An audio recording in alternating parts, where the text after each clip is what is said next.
Baik, sebelum masuk ke argumen saya, maka saya akan membacakan mosi pada hari ini terlebih dahulu.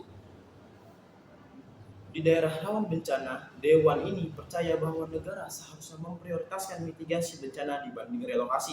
Sebelum masuk, maka kita harus memahami maksud dari mosi pada hari ini.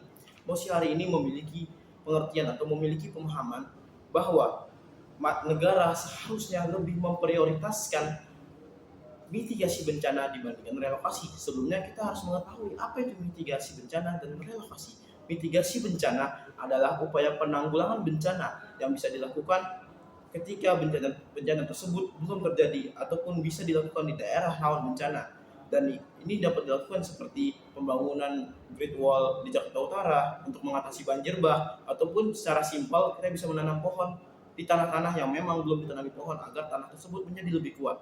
Dan relokasi adalah pemindahan kantor ataupun pemindahan penduduk dari daerah satu ke daerah yang lain. Jika kita bicara tentang rawan bencana, maka dapat dikatakan relokasi ini adalah pemindahan dari daerah yang disebut rawan bencana ke daerah yang lebih baik atau ke daerah yang lebih aman. Baik, saya akan melanjutkan ke latar belakang saya. Mengapa negara seharusnya memprioritaskan mitigasi? Yang pertama, dari fleksibilitas dan efisiensi dana. Dan yang kedua, dari faktor kepadatan penduduk. Mengapa saya dapat mengatakan faktor kepadatan penduduk? Ketika masyarakat direlokasi ke daerah yang lebih aman, maka ada daerah yang menjadi titik kumpulnya dari daerah-daerah yang berbahaya ke daerah yang lebih aman, dan itu menyebabkan kepadatan penduduk.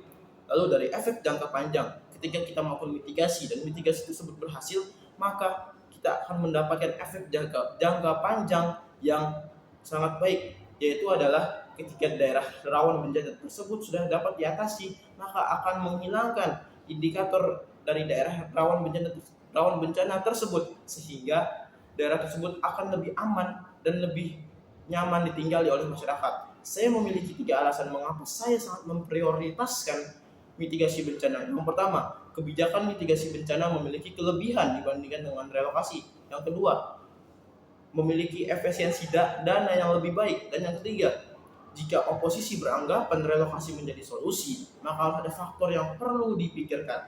Baik, saya akan masuk ke argumen saya. Argumen 1.1. Mengapa mitigasi bencana memiliki kelebihan dibanding relokasi?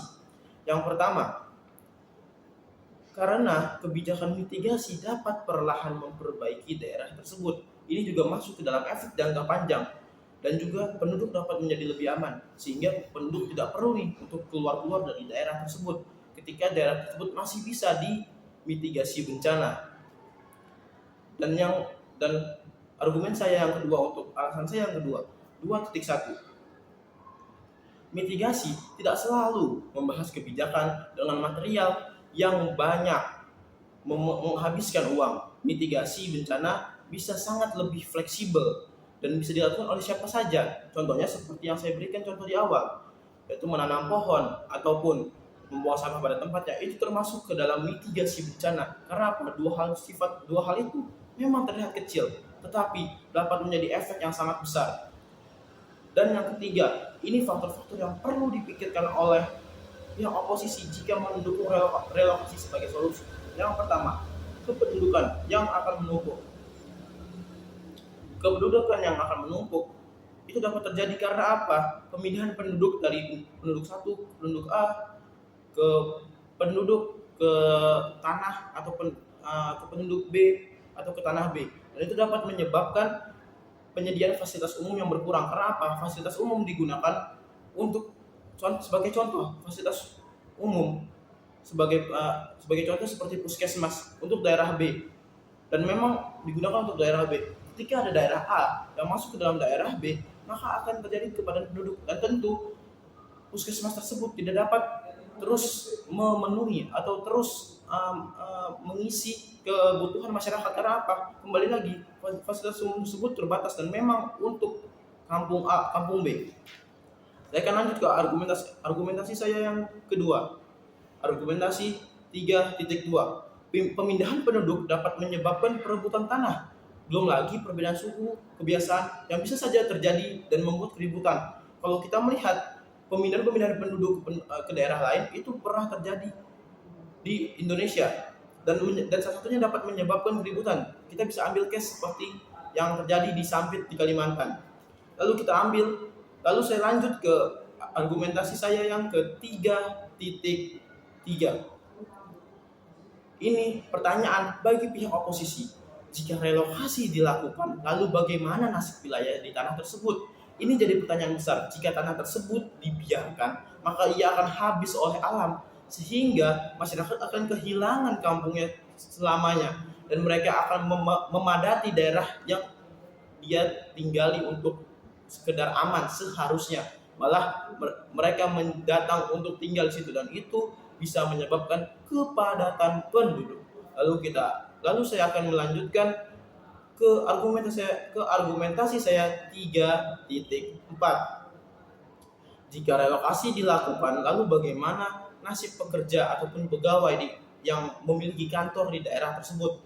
Pasti banyak. Seperti misal kita ambil di desa. Di desa pasti ada namanya petani, peternak. Lalu mereka bagaimana di daerah yang mereka relokasi? Yang padahal di daerah tersebut mereka masih bisa kok tinggal, mereka masih bisa kok melakukan mitigasi bencana.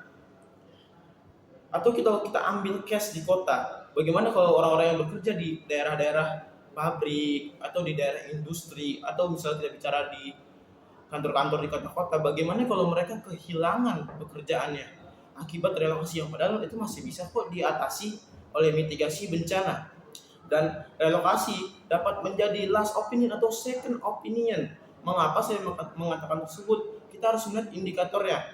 Alam ketika sudah ekstrim, maka kita dapat melakukan relokasi bencana. Seperti kita bisa ambil indikatornya seperti adanya tanda-tanda bencana itu terjadi. Kalau pihak oposisi mengatakan argumen saya dari 3.2 dapat hancur ketika saya mengatakan ini, maka saya bantah itu tidak akan terjadi. Dan sekian, terima kasih.